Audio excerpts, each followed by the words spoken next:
Jadwal yang padat sekali hari ini, dari mulai harus bolak-balik ke klinik dan lanjut nengokin saudara. Assalamualaikum. Hai teman-teman, selamat siang. Kembali lagi di kegiatan aku hari ini. Nah, kegiatan aku hari ini aku ambil kemarin hari Sabtu, dimana yang lainnya pada sibuk 17 Agustusan. Aku malah disibukkan buat harus bolak-balik ke klinik teman-teman. Sebelum ke klinik ini tadi kita juga habis muter-muter dari tempat RT, RW, kelurahan, kecamatan. Soalnya ada data-data yang perlu aku perbaiki. Nah, sekarang lanjut datang ke klinik yang udah pernah aku bilang juga kalau klinik ini bakalan menjadi tujuan buat lahiran aku nanti ya teman-teman. Ini aku ke klinik lagi karena hari ini ada jadwal aku buat cek lab. Jadi memang harus ada persyaratan-persyaratan yang harus aku penuhi terlebih dahulu sebelum hari perkiraan lahiran nanti.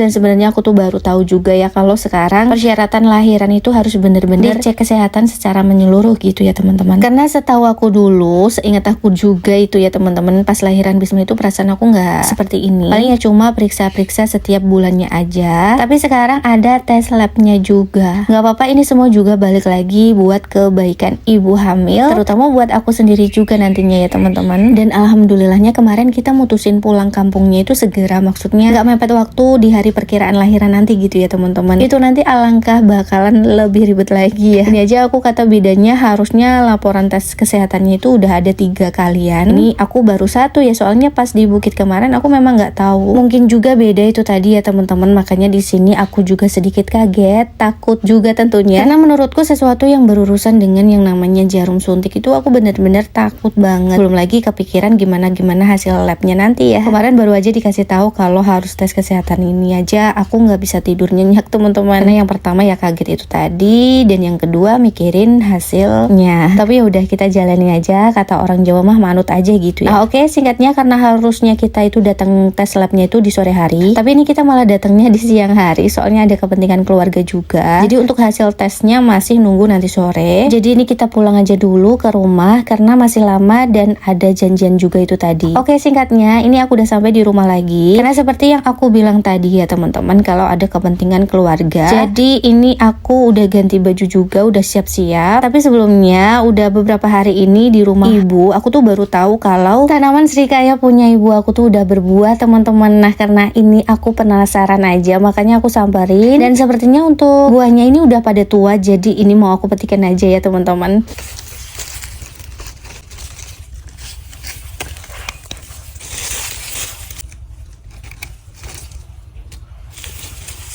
Nggak taunya ini aku malah nemu yang udah mateng banget. Wah, kebetulan banget ini ya, yang mateng ini bisa aku makan sekarang. Nah, seperti yang aku bilang, ada acara keluarga. Ini ada sepupu aku yang udah datang juga, karena ini kita mau perginya bareng-bareng nanti ya teman-teman. Tapi masih nungguin ibu yang belum siap. Ini aku mau nyicipin buah srikayanya. Saking matengnya ini jadi ledok banget ya. Dan ini tuh manis banget teman-teman. Oke, sebelum berangkat, ini ayahnya Bisma mau masukin si bekinya terlebih dahulu. Karena kita nggak tahu kita nanti sampai jam berapa pulangnya, takutnya itu kemalaman. Jadi ini sebelum kita tinggal sekalian dimasukin di rumah aja biar aman tentunya ya. Nah, ini udah siap semuanya. Ini ibu juga udah selesai siap-siap, jadi ini kita langsung aja berangkat. Tapi karena ada Mbok D dan sepupu aku lagi yang mau ikut juga, jadi ini kita sekalian samperin juga karena jalannya juga searah teman-teman. Nah, kita lanjut lagi perjalanannya. Singkatnya ini kita sempat berhenti juga karena ada sesuatu yang mau kita beli-beli di toko ini ya teman-teman, yang pernah kita samperin juga. Gak lama-lama ini kita lanjut lagi berhenti di toko buah buat beli beberapa jenis buah-buahan. Setelah selesai kita lanjut lagi perjalanannya. Dan sebenarnya kepentingan keluarga ini kita semuanya itu mau jengukin saudara yang lagi kena musibah gitu ya teman-teman. Intinya itu jatuh dari motor, makanya ini kita mau bareng-bareng nengokin. Terus karena lama banget nggak menyambangi rumahnya dan lokasinya itu di daerah Tangen. Ayo, siapa nih teman-teman aku yang dari daerah sana juga? Salam kenal ya. Nah, dimana daerah ini tuh lumayan jauh dari rumah aku teman-teman. Ini kita sempat bingung juga ya. Jadinya ya sering turun dan nanya-nanya juga. Akhirnya ini kita udah mau sampai juga di lokasinya. Hampir 1 jam ini ya teman-teman. Ini kita baru sampai. Lega rasanya karena perjalanan yang cukup lama. Soalnya tadi ada beberapa jalannya juga yang rusak. Jadi goncangan itu terasa banget teman-teman. Makanya ini kita juga sempat lama di sininya buat sambil istirahat juga. Karena pulangnya nanti bakalan lama lagi perjalanannya. Nah, jadi kita kesini ya bareng-bareng itu buat nengokin saudara saudara yang terkena musibah itu tadi ya teman-teman, yang jatuh dari motor itu tadi. Tapi alhamdulillah nggak terlalu parah banget, dan ini juga udah membaik. Karena udah sore banget ya teman-teman, jaraknya lumayan jauh, jadi kita persingkat aja. Ini kita pamitan pulang dari setengah 6 tadi. Ini udah bener-bener gelap ya, kita masih di perjalanan. Tapi alhamdulillah ini kita akhirnya sampai lagi di rumah masing-masing tentunya. Kemudian ini aku persingkat lagi karena masih ada janjian hasil tes kesehatan aku tadi yang sempat aku tinggal. Ini aku harus balik lagi ke klinik buat ngambil hasil tesnya. Deg-degan yang pastinya iya, tapi semakin kita mengetahui hasilnya secara cepat, itu semakin jelas tentunya ya teman-teman. Nah alhamdulillah ini hasilnya udah keluar, dan alhamdulillahnya lagi tes kesehatan aku semuanya baik, masya Allah. Satu lembar kertas yang sempat aku bikin galau berhari-hari, dan akhirnya bisa buat tersenyum manis. Dan di sini pas mau pulang, ini kita mau mampir dulu, soalnya Bisma itu minta dibeliin nasi goreng. Kebetulan di dekat kliniknya ini ada pedagang nasi goreng, jadi ini kita sempat mampir juga ya teman-teman. Sambil nunggu nasi gorengnya jadi, ini sambil baca-baca lagi hasil tesnya. Dan kalau udah begini, udah siap, insya Allah nggak ada yang perlu dikhawatirkan lagi. Tinggal menyiapkan mental aja, yang semakin hari semakin mendekati HPL-nya ya teman-teman. Pokoknya aku minta doanya aja yang terbaik. Nah ini singkatnya, nasi gorengnya udah mateng aja nih, jadi tinggal aja lanjut kita pulang. Ini Bisma kelihatannya senang banget, apalagi soal nasi goreng ya, jangan ditanya lagi. Nah satu porsinya ini itu seharga 12.000 teman-teman, lumayan masih cukup terjangkau ya, karena isinya juga komplit dan banyak. Nah baik teman-teman, cukup sekian kegiatan aku hari ini. Buat kalian terima kasih banyak, tunggu kegiatan aku yang berikutnya ya. Assalamualaikum, dadah.